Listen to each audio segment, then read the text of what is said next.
Hello friends, welcome back to my channel unique learning. हम कर रहे हैं करंट अफेयर्स 12 जनवरी के। तो चलिए स्टार्ट करते हैं। सबसे पहले बात करेंगे अंतर्राष्ट्रीय करंट अफेयर्स की। तो अगर आपने अभी तक हमारा चैनल सब्सक्राइब नहीं किया है तो चैनल को सब्सक्राइब कर दीजिए, वीडियो को लाइक कर दीजिए। यूके और जापान ने एक दूसरे के देशों में सेना की तैनाती और सुरक्षा सहयोग बढ़ाने की अनुमति देने वाले रक्षा समझौते पर हस्ताक्षर किए।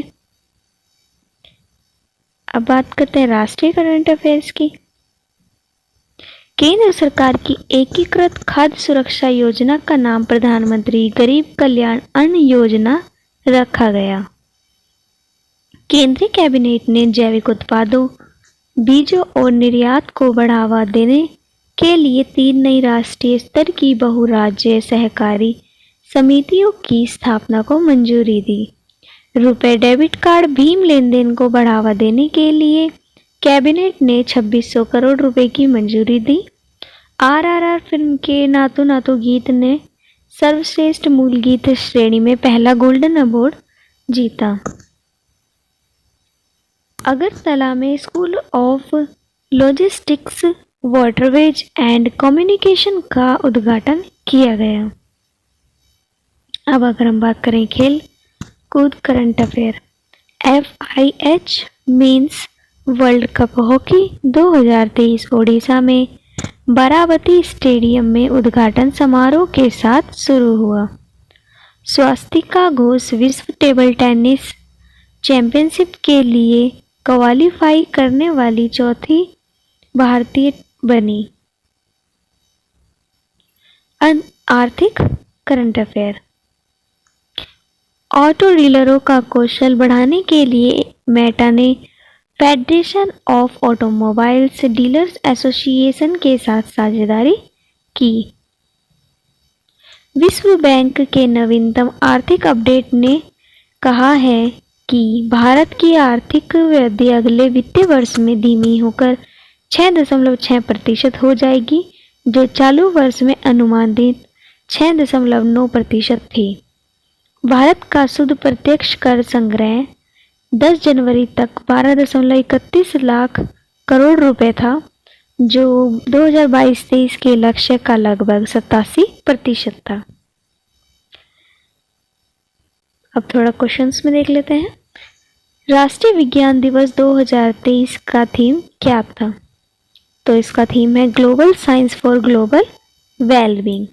केंद्रीय विज्ञान और प्रौद्योगिकी राज्य मंत्री डॉक्टर जितेंद्र सिंह ने राष्ट्रीय विज्ञान दिवस 2023 के लिए global science for global wellbeing शीर्षक से थीम जारी की।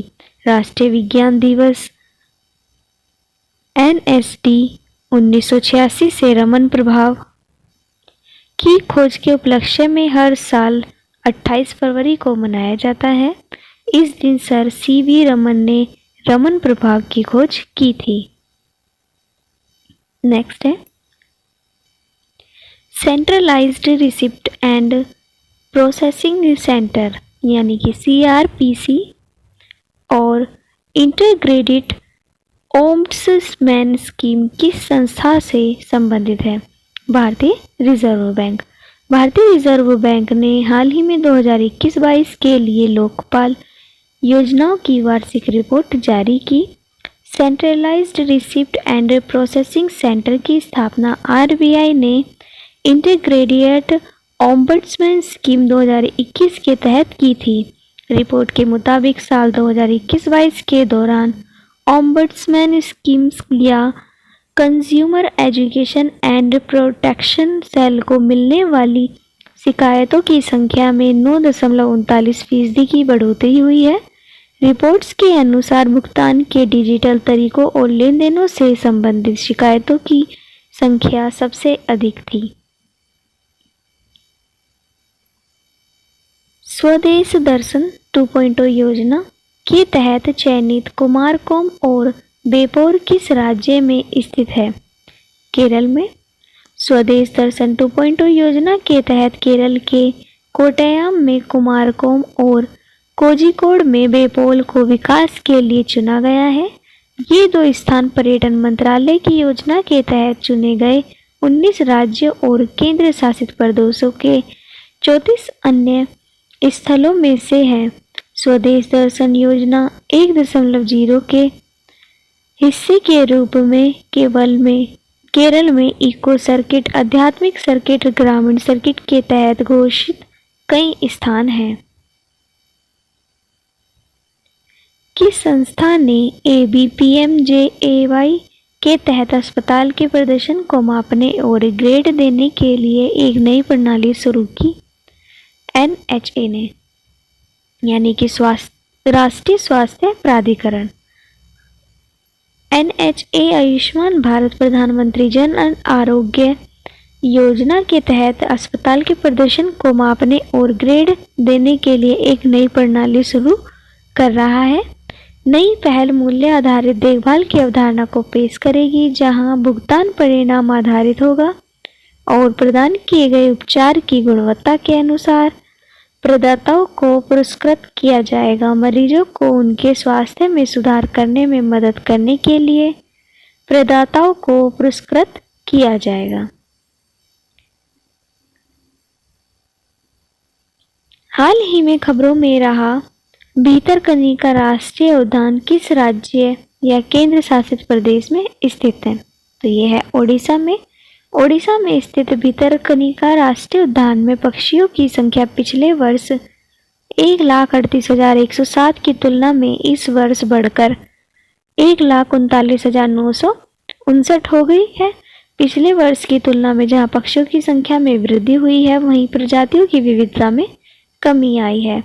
पिछले साल 144 की तुलना में इस साल राष्ट्रीय उद्यान में पक्षियों की प्रजाति 140 प्रजातियां देखी गई। इस बार कई दुर्लभ और लुप्त प्राय प्रजातियों को भी देखा गया। हाल ही में टेहमपन उड़वाडिया का निधन हुआ है। वह कौन थे? प्रसिद्ध डॉक्टर। हाल ही में विश्व हिंदी दिवस कब मनाया गया? 10 जनवरी को, जिसका उद्देश्य था हिंदी के प्रचार व प्रसार को हिंदी को अंतर्राष्ट्रीय भाषा प्रस्तुत करना। हाल ही में किस कंपनी के MD RS सोडी ने पद से इस्तीफा दिया है? अमूल कंपनी। हाल ही में देश का पहला पूरी तरह से डिजिटल बैंकिंग राज्य कौन सा बना है? केरल। हाल ही में national aeronautics space and administration के नए मुख्य प्रौद्योगिकीविद के रूप में किसे नियुक्त किया गया है? AC चरानिया। 23 जनवरी और 24 जनवरी को कहाँ सैन्य ट्रेड और जनजातीय नृत्य महोत्सव आयोजित किया जाएगा? नई दिल्ली में। हाल ही में दिसंबर 2022 के लिए ICC player of the month award किसे मिला है? Harry Brook England and Ash Gardner Australia. हाल ही में चंद्रशेखर आजाद की स्मृति में उत्तर प्रदेश के किस शहर में संग्रहालय बनाया जाएगा? उन्नाव में। हाल ही में जारी हेनली पासपोर्ट इंडेक्स 2023 में कौन शीर्ष पर रहा है? जापान। दूसरे नंबर पे कौन रहा है? दूसरे नंबर पे रहा है सिंगापुर और साउथ कोरिया, और भारत रहा है 85वें नंबर पर। भारत का सबसे तेज भुगतान करने वाला ऐप कौन सा लॉन्च किया गया है? पेरूप। हाल ही में किसने प्रोफेसर के अब्दुल गफ्फार की आत्मकथा का विमोचन किया है? महेंद्र सिंह धोनी ने।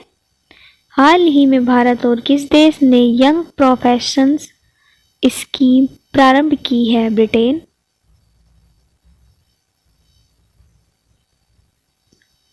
हाल ही में किसने अपने करियर का 92वां टूर खिताब जीता है? नोवाक जोकोविच। खेलो इंडिया सीनियर राष्ट्रीय महिला खो खो लीग कहाँ आयोजित किया जा रही है? चंडीगढ़।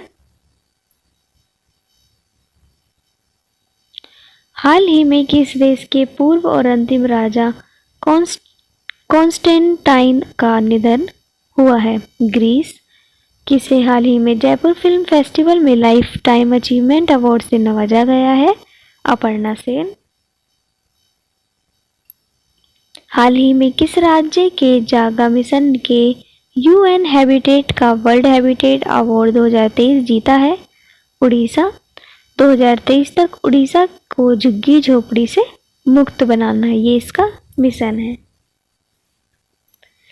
हाल ही में किस देश के दिग्गज क्रिकेटर डेविन प्रीटोरियसे ने अंतर्राष्ट्रीय क्रिकेट से संन्यास की घोषणा की है? दक्षिण अफ्रीका। हाल ही में डीआरडीओ ने कहा कम दूरी की बैलिस्टिक मिसाइल पृथ्वी सेकंड का सफल परीक्षण किया है? ओडिशा। किन दो फिल्म को हाल ही में ऑस्कर 2023 के लिए शॉर्टलिस्ट किया गया है? कांतारा व कश्मीर फाइल्स।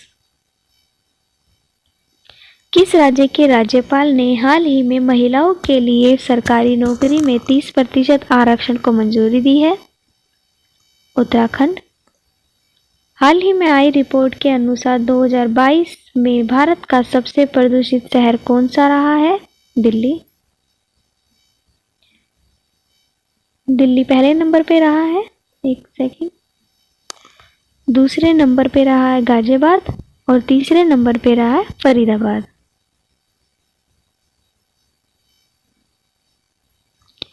हाल ही में किसे पतंगराव कदम पुरस्कार मिला है? अदर पूनावाला। वैक्सीन निर्माता सीरम इंस्टीट्यूट के सीईओ हैं अदर पूनावाला। इन्होंने कोविड-19 के समय अपना महत्वपूर्ण योगदान दिया है। तो वीडियो यहीं पे ख़त्म करते हैं, मिलते हैं नेक्स्ट वीडियो में। तब तक के लिए बाय बाय, टेक केयर, पढ़ते रहिए और आगे बढ़ते रहिए।